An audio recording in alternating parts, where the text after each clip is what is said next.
जब सास ने खा ली हंसने वाली दवा। कुसुम अपनी बहू सुरभि और बेटे ऋतिक के साथ रहती थी।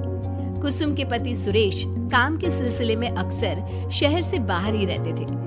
एक दिन वो अपने घर आए और कुसुम के लिए बहुत सारी दवा लेकर आए।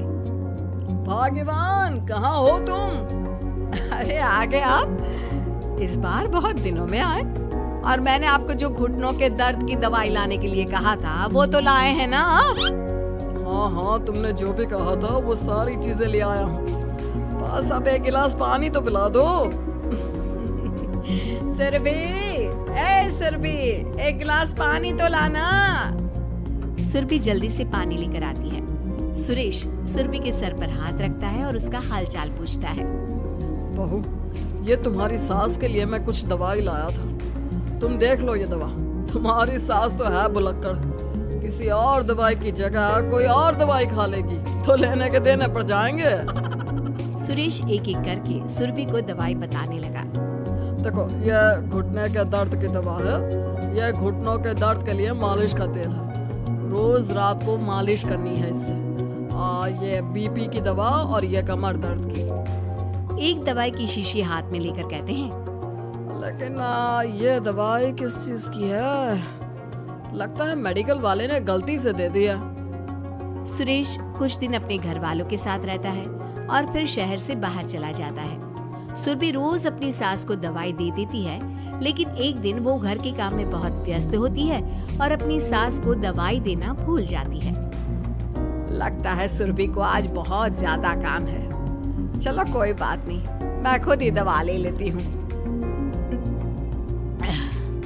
अरे वाह, ये दवाई तो बहुत स्वादिष्ट है, थोड़ी सी और पी लेती हूँ। इस तरह कुसुम थोड़ी थोड़ी करके हंसने वाली दवाई की पूरी बोतल ही पी लेती है। माँ जी, आज मेरे मायके वाले आ रहे हैं, भैया का फोन आया था। क्या मायके वाले? अरे तो तू यहाँ क्यों खड़ी है? खाने में कुछ अच्छा सा बना ले। माँ जी, आप इतना हंस क्यों रही हो? आप मेरे मायके वालों का मजाक तो नहीं बना रही हो ना? नहीं, मैं कहाँ मजाक बना रही हूँ। मैं तो बस बता रही हूँ। माँ जी, आप झूठ भी बोलती हैं। आप अभी तो हंस रही थी। कुसुम हंसती ही रहती है। सुरभि वहाँ से चली जाती है और खाने की तैयारी में लग जाती है। थोड़ी देर बाद सुरभि का भाई और सुरभि की माँ आते हैं। कुसुम उन्हें अंदर बिठाती है और अपनी सास को बुला लाती है। समधन जी, कैसी हैं आप? मैं तो ठीक हूँ। आप बताइए, आप कैसे? आंटी जी, आप इतना हंस क्यों रही हो? मैं कहाँ हंस रही हूँ बेटा। जब कुसुम लगातार हंसी जा रही थी तो उन्हें इंसल्ट फील हुई और वे वहाँ से जाने लगे। अच्छा बहन जी, हम चलते हैं।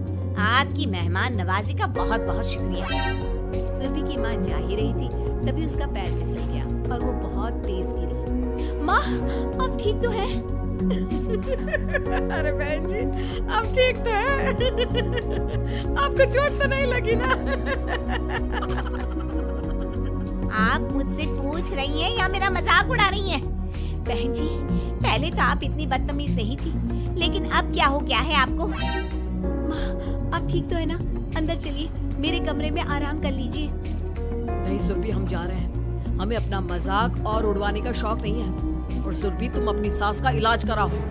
इस तरह सुरभि के मायके वाले चले गए तो सुरभि का गुस्सा चौथे आसमान पर था।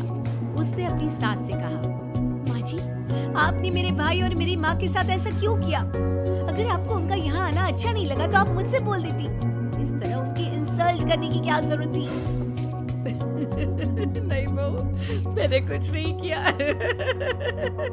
अरे भला मुझे क्या पड़ी है जो तेरे घर वालों का मजाक उड़ाऊंगी?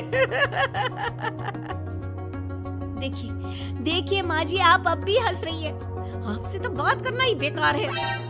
सुरभि वहाँ से चली जाती है। अगली सुबह सुरभि को बहुत तेज बुखार हो जाता है और कुसुम उसे आवाज लगाती हुई उसके कमरे में जाती है।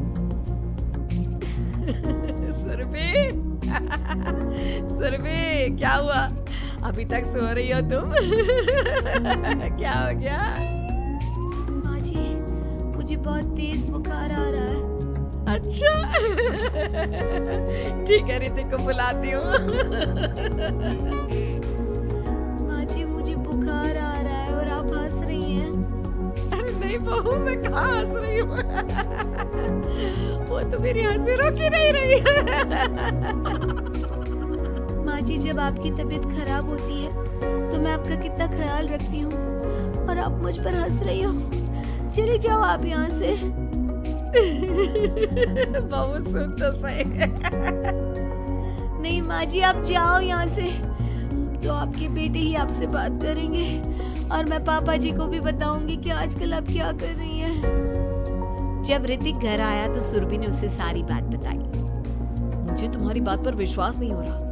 माँ तो तुमसे बहुत प्यार करती है, फिर वो तुम्हारा और तुम्हारे घर वालों का मजाक क्यों उड़ाएंगे? खैर अभी छोड़ो इस बात को, अभी तो तुम मेरे साथ चलो, तुम्हारी दवाई ले आते हैं। कुछ दिन में सुरभि ठीक हो गई। एक दिन ऋतिक को पता चला कि उसके मौसी के बेटे राहुल की तबीयत बहुत खराब है, तो वो अपनी माँ और पत्नी को लेकर हॉस्पिटल पहुंचा। मौसी जी, कैसे हैं राहुल भैया? बेटी, इतने दिन हो गए मेरे राहुल को बीमार हुए, लेकिन उसकी तबीयत में कोई सुधार नहीं आ रहा।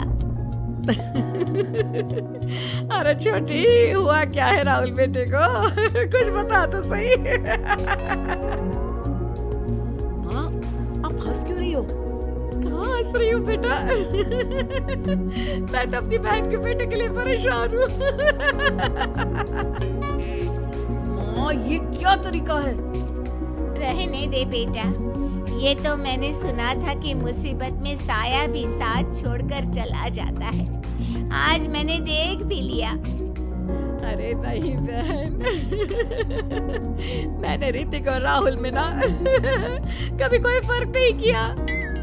फर्क तो दिख रहा है कुसुम दीदी। अगर आपके बेटे की तबीयत खराब होती तो आप ऐसे हंसती क्या? ऋतिक बेटा, ले जा अपनी माँ को यहाँ से। ऋतिक बहुत गुस्से में अपनी माँ से बात करने लगा, लेकिन कुसुम तो सिर्फ हंसे ही जा रही थी। ऋतिक ने अपने पापा को फोन करके बुलाया और उन्हें सारी बात बता दी। बेटा, तेरी माँ तो अपने घर वालों से बहुत प्यार करती है और वो बहुत समझदार है। वो ऐसी हरकत कभी नहीं कर सकती। जरूर कोई ना कोई बात है। कल मैं उसे डॉक्टर के पास ले जाऊंगा। शाम को खाना खाने के बाद सुरभि कुसुम को दवाई देने के लिए गई तो उसने देखा कि दवाई की वो बोतल तो बिल्कुल खाली थी जो सुरेश गलती से ले आया था। सुरभि ने वो बोतल सबको दिखाई। अरे, ये दवाई तो गलती से आ गई थी और मुझे तो पता भी नहीं कि ये किस मर्ज की दवाई है।